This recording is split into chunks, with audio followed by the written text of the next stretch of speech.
Saint Bridget, who was the patron saint of Ireland and a monastery founder, once wrote, "I should like a great lake of beer for the King of Kings. I should like the angels of heaven to be drinking it through time eternal." Now, I'm not sure if she'd say the exact same thing about mimosas, but I know a lot of millennials who would. And that's what we're here to talk about today, millennials, and some ideas for how contemplative practices can be helpful for millennials in discernment. I should say I'm a millennial myself.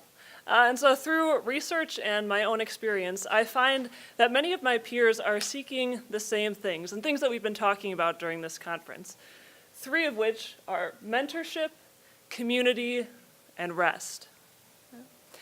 These values we know are the foundation of good discernment.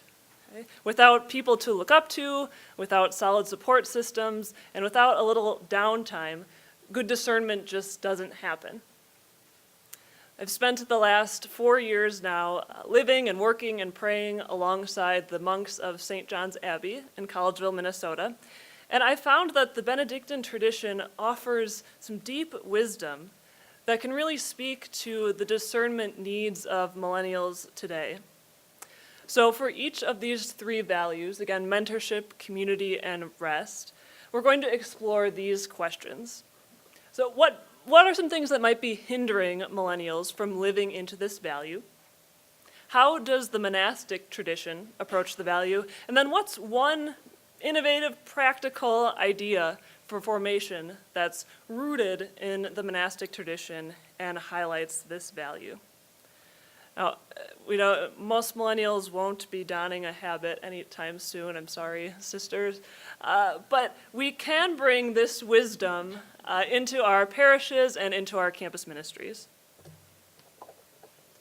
So, first up, many millennials are seeking mentorship. So Andrew here, the groom in the middle, is a 2017 college graduate.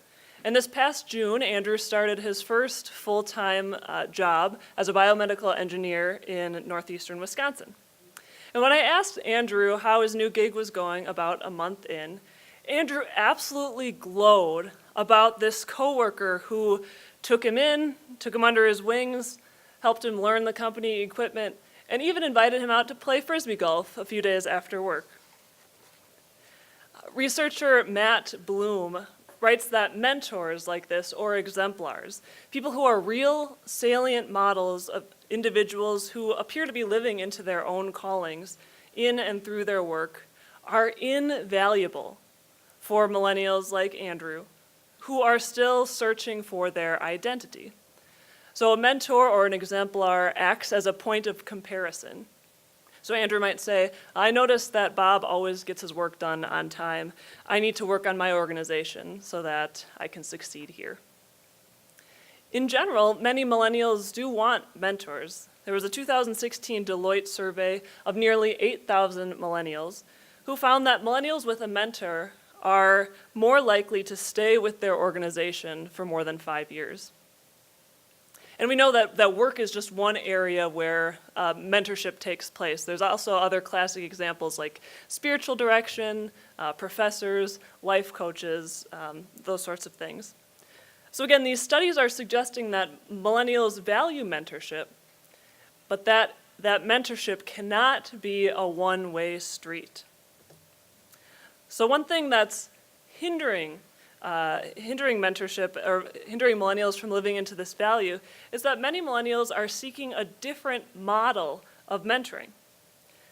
Last fall, the New York Times wrote about this trend called reverse mentoring, in which millennial workers train older workers, often in areas of communication or technology, cultural competency.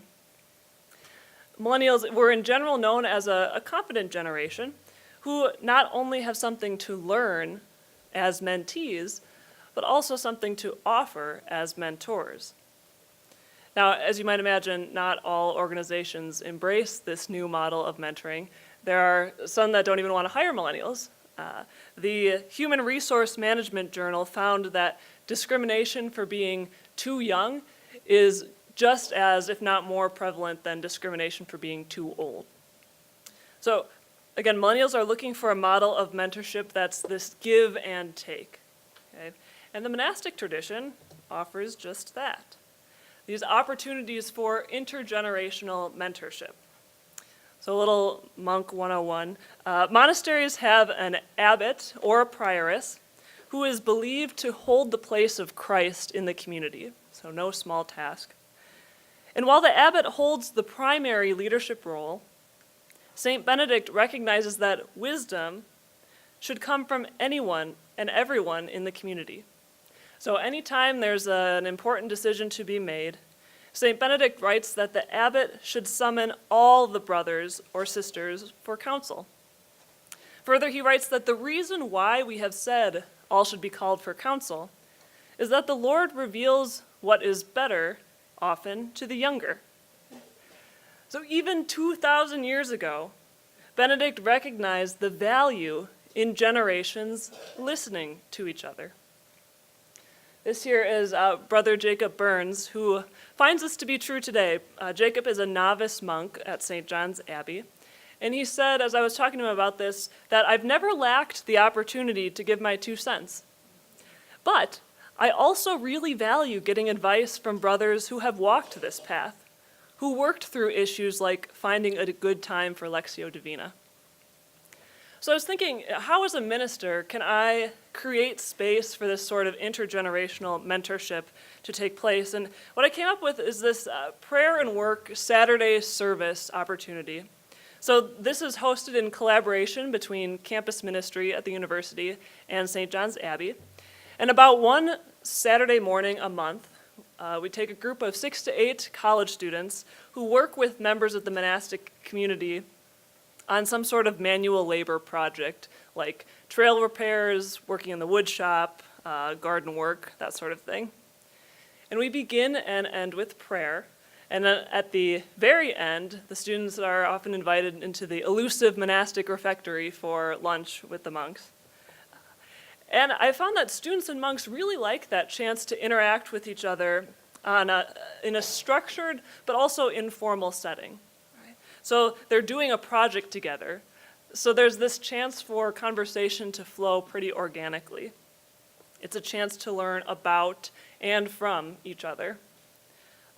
Now, I know many of you probably don't have a monastery right on your campus, but I think that this sort of program could easily be replicated within a parish, right, getting older and younger members, or with a local retirement center, any sort of groups that can facilitate that intergenerational mentorship as well as community building.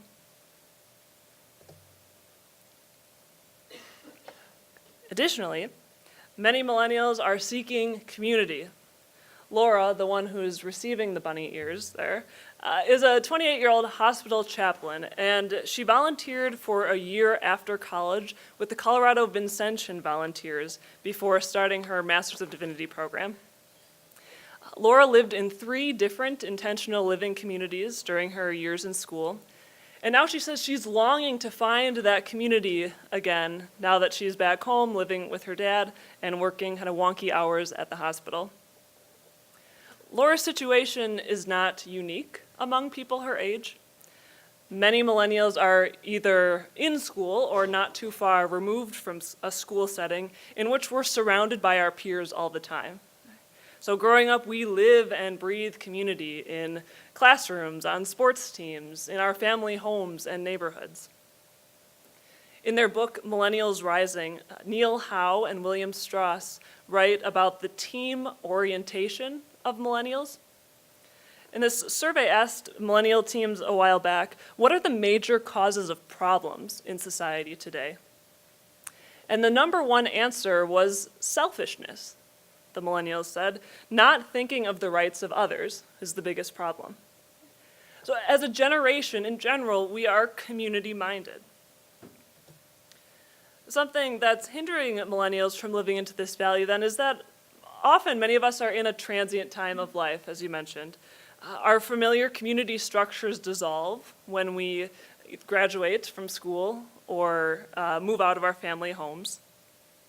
The average job tenure for someone between the ages of 25 and 34 is 3 years.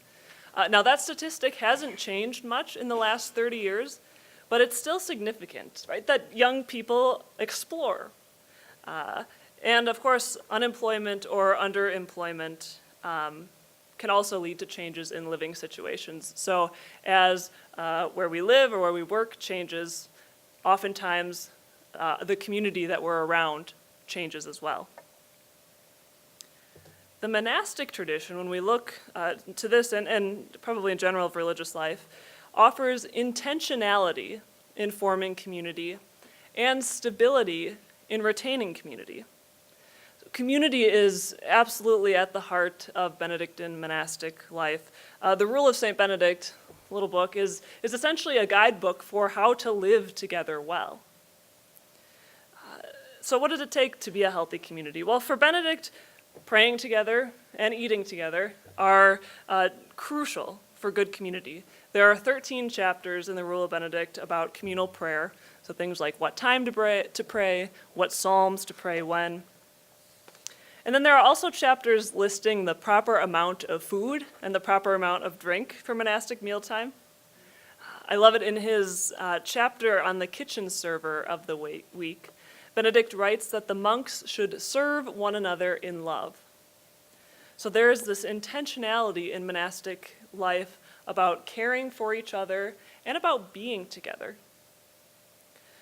Sister Bridget Powers down here on the right is a 30-year-old sister in first profession at Saint Benedict's Monastery just down the road in St. Joe, Minnesota.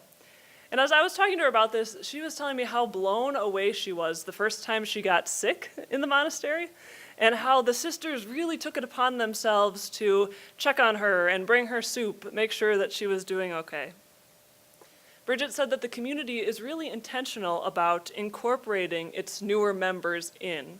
So as soon as they finish their novitiate year, they move right into an intentional living community.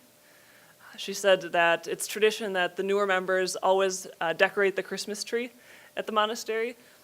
So it's ways of taking part in the rituals of the community that give these younger members a real sense of belonging into their community life. So again, most millennials are not living in a religious community with such intentionality and structure. We're in this transient time of life, so a daily or a weekly commitment probably is not feasible for everyone. So every month or two, whenever it works, I've started hosting this morning prayer and mimosas time, a gathering for young adults in my parish, as well as groups of friends. I, again, learned from the monks that perhaps the two greatest community builders are prayer and food or drink. It's fellowship in a variety of flavors, I guess. So what we'll do is we'll check in with each other, share a high or low. We'll pray morning prayer together from the Liturgy of the Hours, and then we'll have some social time with brunch and mimosas, which has been fun. I've hosted prayer and potluck nights, compliment and cocktails. I mean, you can get as creative as you want with this, right? But it's going to be something for fun, or compliment and cookies if you want to get away from the alcohol. But something that can be creative, right, and to have fun with. I find that many millennials can commit to something once a month or every other month, and that, we all know that scheduling is tough, but that community building can happen when we create space for spiritual friendships. Okay, so we've got mentorship and we've got community building. Lastly, I want to argue that many millennials seek rest. And raise your hand if you seek rest. I mean, this is not just a millennial thing. But Catherine here on the right is a 25-year-old program associate for a post-grad service organization in Denver. And Catherine, I'm sure if she were here, would describe herself as perpetually busy. Right? She's moving from interview to community time to meeting constantly. And once or twice a year, Catherine escapes to the Snowmass Trappist Monastery, tucked away in the mountains in Colorado, for a quiet weekend retreat. Like Catherine, many millennials long for this time to rest from the busyness and stress of our day-to-day lives. Recruiting firms are finding that a healthy work-life balance is the number one reason why people are looking for a new job. So in this culture, again, that demands that we go, go, go, Millennials, and many of us, are seeking that time to step back for intentional rest. Now, what's hindering many millennials and many of us is that we're busy and stressed out, right? We all are. So you see this cartoon, you get 5 minutes between soccer and piano. What are you going to do with all that free time, right? That we have a lot going on, and as a generation, trends show that we always have. We're a highly scheduled generation. Growing up, millennials report having less free time, more snoopy parents, more demanding teachers, and more homework and scheduled activities. And trends show that this stays the same as millennials are entering the workforce. So Career Builder found 44% of people ages 25 to 34 have at least one side gig, which is by far the most of any generation. And then there's also stress about what the future holds. For more on that, I would direct you to this article. It's well researched by the Huffington Post, entitled FML, Why Millennials Are Facing the Scariest Financial Future of Any Generation Since the Great Depression. So there are some things to stress out about, of course. The monastic tradition, though, can be helpful in countering this in that, ideally, at its best, the tradition offers a balanced rhythm of work and prayer. So one way that this happens is through the practice of moderation. So Benedict writes that all things are to be done with moderation. He realizes that his monks are not machines, right? That they need to engage manual labor, yes, but they also need free time for reading, resting, and silence. Benedict is clear about this. He devotes an entire chapter in the rule to the need for silence after Compline. So realistically, how is this balance found in monastic life? This is Brother Cashin Hunter. He's a junior monk at St. John's and my closest friend. And I tried to schedule a time to interview Cashin about rest, and then he finally texted back, "I have way too much going on right now, hoping in 3 weeks life will be just medium crazy." So it's ironic, and honest too, right? That monks or people in religious life are not removed from the realities and stressors of day-to-day life. But I do know that Cashin really values the one Saturday a month at the monastery that's set aside for silence, so the community observes that together. Building off of that, I created a weekend-long silent retreat for young adults. So this Awareness of God retreat, we began by having a dinner together on Friday and talking. Then we joined the monks for evening prayer, and after that, we started the Great Silence. And every 1 or 2 hours, I'd have some kind of scheduled activity, like an art project, going for a walk, spiritual direction time, something so that the silence didn't seem oppressive for those that maybe were more new to entering into it. But the feedback was very positive in general, that everyone mentioned time unplugged away from their phones as a highlight. And this was scheduled right before the new semester started, so it was a chance to kind of step back and reflect, think about where they hoped to go in the coming months.